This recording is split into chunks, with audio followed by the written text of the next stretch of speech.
Okay, so hi guys and welcome back. In this video I would like to show you my Airgates, which I built myself and which you can see right now.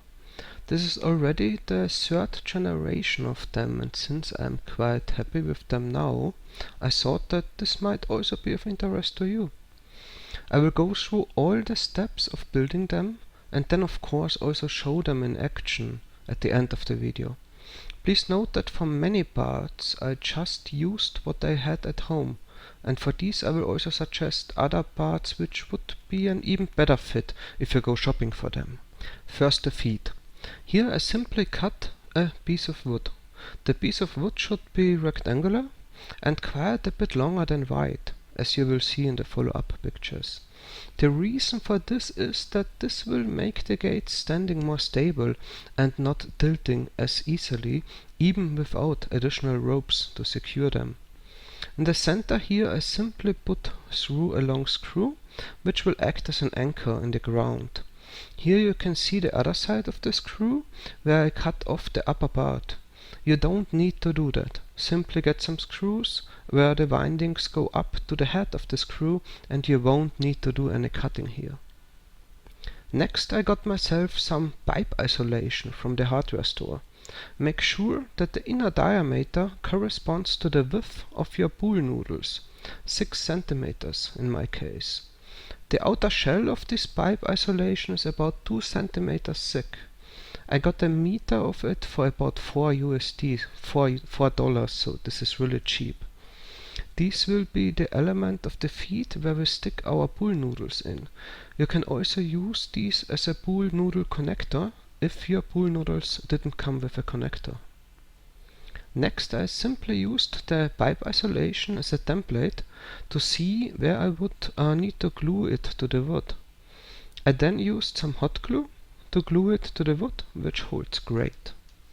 The final step is to create some wind stability.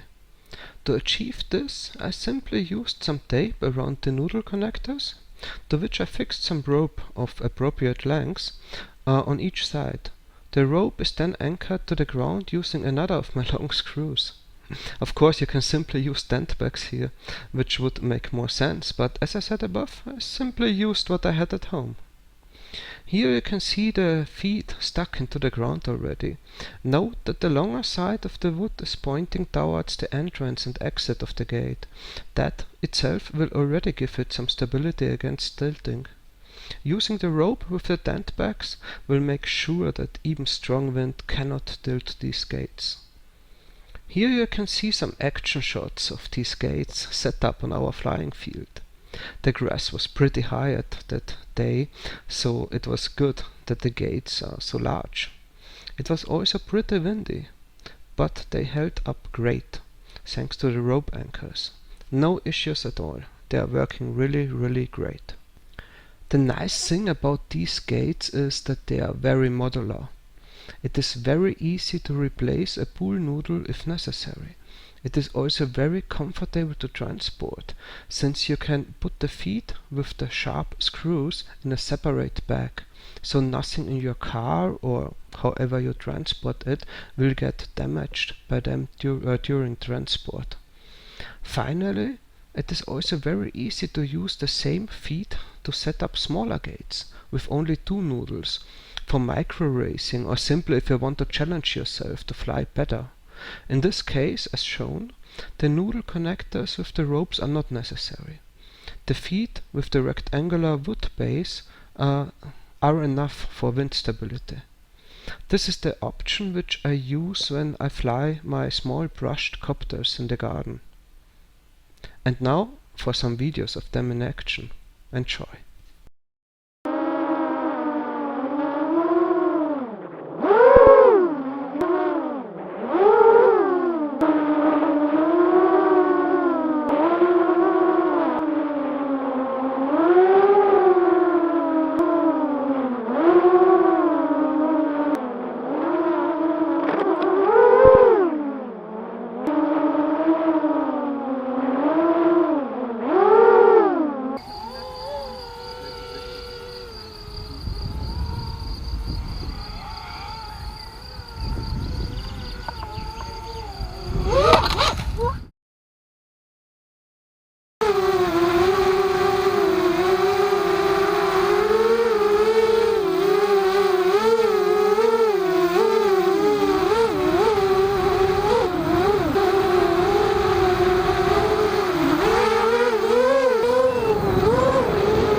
So I guess this concludes this video. Many thanks for watching, and I hope that I could inspire you, at least a bit, to maybe try something similar. If you did try this already, post your results. If you did something different, give us your tips in the comments below. I would love to read them. Hope you liked it, and if you did, please leave a thumbs up and subscribe. Many thanks for watching, and see you next time.